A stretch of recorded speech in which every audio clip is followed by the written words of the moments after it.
बिस्मिल्लाहिर्रहमानिर्रहीम। वीडियो देखने वाले नाज़रीन को मेरा अस्सलाम वालेकुम। नाज़रीन मोहतरम, मुस्लिम लीग नून और दीगर पीडीएम जमातों की अरबों रुपए की इन्वेस्टमेंट डूब चुकी है। उन्होंने जो खेल रचाने की कोशिश की थी उसका भांडा खुद ही उनके मेन किरदारों ने फोड़ कर रख दिया है, जिनके कंधों पर बंदूक रखकर ये लोग पीटीआई के खिलाफ एक मुहिम चला रहे थे और सुप्रीम कोर्ट के इलेक्शन कमीशन को दी गई इलेक्शन डेट के केस में फैसले के हवाले से रिजर्वेशन शो कर रहे थे। और इस पर जो जस्टिस मंसूर अली शाह और जस्टिस जमाल मंदोखेल ने जो इख्तलाफी नोट दिया था, उस हवाले से पीडीएम हुकूमत खासतौर पर नून लीग ने प्रोपेगेंडा शुरू किया था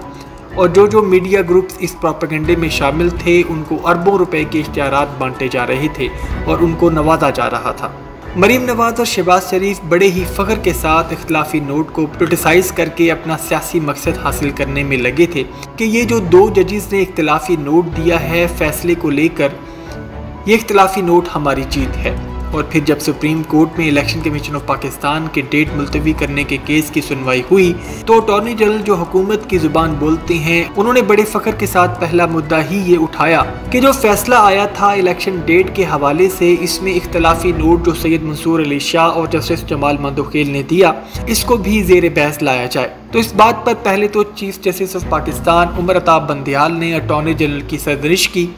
और उनको डांट पिलाई कि बतौर अटॉर्नी जनरल ये आपका पहला केस है और इस केस का स्टार्ट ही आप अनप्रोफेशनल बात से कर रहे हैं। मुझे आपसे इस तरह के अनप्रोफेशनल बिहेवियर की उम्मीद नहीं थी।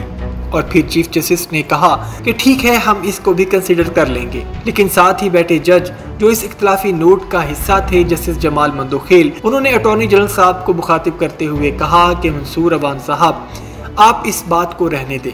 ये इख्तलाफी नोट हमारा अंदरूनी मामला है, आपको इस बारे में फिक्र करने की ज़रूरत नहीं। तो इस तरह से पीडीएम हुकूमत और ख़ास तौर पर मुस्लिम लीग नून जो इस इख्तलाफी नोट को लेकर बहुत ज़्यादा उछल कूद कर रही थी,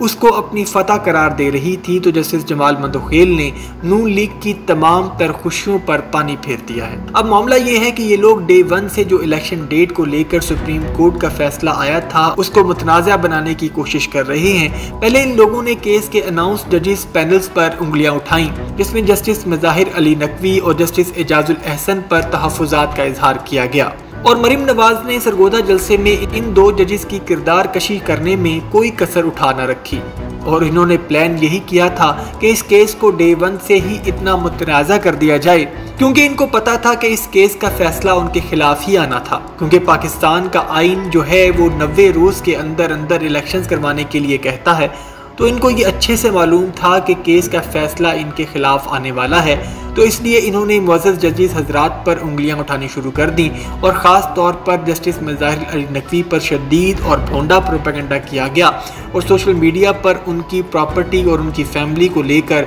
बहुत ज़्यादा तनकीद की गई, जिसकी वजह से जस्टिस मज़ाहिर अली नकवी की फैमिली ने खुद आकर मीडिया पर एक प्रेस कॉन्फ्रेंस की और जस्टिस मज़ाहिर अली नकवी की प्रॉपर्टी की मनी ट्रेल और उसकी लीगल वैल्यू आवाम को दिखाई। और फिर जाकर मुस्लिम लीग नून का सोशल मीडिया सेल एक मोतबर जज के खिलाफ अपनी बकवास बंद करने के लिए राजी हुआ और इसीलिए जस्टिस मज़ाहिर अली नकवी और जस्टिस एजाजुल अहसन ने इस तनकीद को मद्देनजर रखते हुए इस केस को सुनने से इनकार कर दिया था और इस केस के बेंच से खुद को अलहदा कर लिया था ताकि किसी किस्म का कोई अबहाम बाकी ना रहे। और ये सब का सब जो कुछ भी किया गया और आज भी किया जा रहा है वो एक पूरी गटर प्लानिंग का हिस्सा है। जब केस का फैसला आया तो 3-2 से आया, जिसमें जस्टिस जमाल मंदोखेल और जस्टिस मंसूर अली शाह ने फैसले से इख्तलाफ किया और एक इख्तलाफी नोट तहरीर किया। और जब पिछले दिनों इस केस का फुल रिटर्न फैसला डिस्क्लोज किया गया तो दो जजेस जस्टिस जमाल मंदोखेल और जस्टिस मंसूर अली शाह के इख्तलाफी नोट को मुस्लिम लीग नून की हुकूमत ने पोलिटिसाइज करना शुरू कर दिया और एक नया प्रोपेगेंडा स्टार्ट कर दिया कि इख्तलाफी नोट असल में हमारी जीत है। तो इस मामले को भी कल जस्टिस जमाल मंदोखेल ने वाइट वॉश कर दिया और अटॉर्नी जनरल जिन्होंने ये मुद्दा उठाया था उनको चुप करवा दिया। और उसके बाद एक नई कहानी शुरू हो गई जब शाहिद मेतला की जानिब से जनरल रिटायर्ड बाजवा का एक इंटरव्यू शाया किया गया,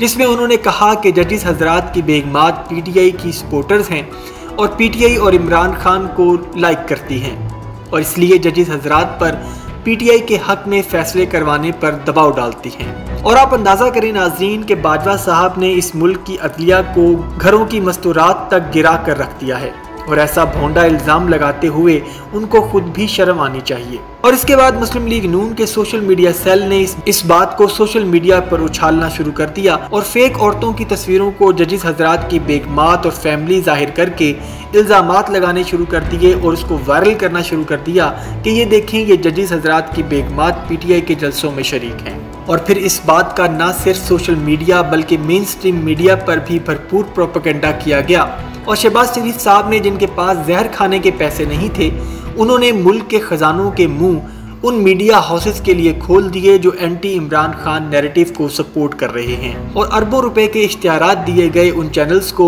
और उनको नवाजा गया और डिमांड ये रखी गई कि जजिस की बेगमात PTI को सपोर्ट करती हैं और फैसलों पर असरअंदाज होती हैं और जस्टिस मुज़ाहिर अली नकवी और दीगर जजिस पर उंगलियां उठाई जाएंगी और डिफरेंट एंकर्स की ड्यूटी लगाई गई कि इन पर ज़्यादा से ज़्यादा बहस व मुबाहिसा किया जाए ताकि हर न्यूज़ चैनल पर आवाम को यही बातें सुनने को मिलें। और जब अवाम हर वक्त हर TV चैनल पर और हर TV शो पर एक ही मुद्दे को डिस्कस होता सुनेंगे तो वो इस बात को सच मानने लगेंगे। और नाज़रीन, यही प्रोपेगेंडा का रूल नंबर 1 होता है। और जोसेफ गोबल्स, जो हिटलर के प्रोपेगेंडे का मास्टरमाइंड था, जिसने पूरे जर्मनी को अपने बनाए गए प्रोपेगेंडे के हिसार में ले लिया था, उसका कहना था कि झूठ इतना ज्यादा बोलो कि सच लगने लगे। तो यहाँ भी गोबल्स की बात को सच किया जा रहा है और जजिस के खिलाफ प्रोपेगेंडा इतना ज्यादा किया जा रहा है और सुप्रीम कोर्ट को भी मुतनाज़ा करने की कोशिश की जा रही है। और ऊपर से शहबाज शरीफ साहब जजिस की मुबैना ऑडियो लीक्स की फोरेंसिक करवाने की डिमांड कर रहे हैं और फिर उन्होंने सुप्रीम कोर्ट के चीफ जस्टिस ऑफ पाकिस्तान के इख्तियारात पर भी कारी ज़रब लगा दी है। ये सब कुछ अदलिया को बदनाम और उसको मुतनाज़ा करने के लिए किया जा रहा है, क्योंकि इनको पता है कि फैसले कभी भी इनके हक में नहीं आ सकते, क्योंकि ये लोग जो भी कर रहे हैं वो गैर आईनी हरकतें हैं। इससे पहले कि फैसला इनके खिलाफ आए तो ये अदालतों को ही इतना ज़्यादा मुतनाज़ा करना चाहते हैं कि जब फैसला इनके खिलाफ आए तो इनके पास एक बयानिया मौजूद हो कि देखें जी, मुल्क की अदालतें तो पहले ही मुतनाज़ा हैं, यहाँ के जजिस तो पहले ही PTI को सपोर्ट करते हैं, जजिस हजरात की बेगमात PTI को सपोर्ट करती हैं, जजिस हजरात की बेगमात फैसलों पर असरअंदाज होती हैं। तो इस तरह से ये जुडिशरी विक्टिमाइजेशन को बयानिया बनाकर अवाम में मकबूल होने की एक भोंडी कोशिश कर रहे हैं। लेकिन मज़े की बात यह है कि PTI का सोशल मीडिया इतना स्ट्रॉन्ग है कि इनका भोंडा प्रोपेगेंडा कोई ख़ास इम्पैक्ट नहीं डाल पा रहा। ऊपर से जस्टिस जमाल मंदोखेल और चीफ जस्टिस उमर अता बंदियाल ने भी इनके प्रोपेगेंडे में से हवा निकाल दी है। और ये शहबाज शरीफ साहब ने जो जजिस को बदनाम करने के लिए अरबों रुपए के इश्तिहारात मेन स्ट्रीम मीडिया को दिए, वो इन्वेस्टमेंट भी डूब गई है, क्योंकि जजिस ने इख्तिलाफी नोट वाले मामले को ही ठुस कर दिया है। और अब देखते हैं कि अदलिया इस मुल्क की तकदीर का फैसला क्या सुनाती है। अभी तक के लिए इतना ही। मिलते हैं अगली एक नई अपडेटेड वीडियो में। अपना बहुत सा ख्याल रखिएगा और चैनल को सब्सक्राइब करना मत भूलिएगा। अल्लाह हाफिज़।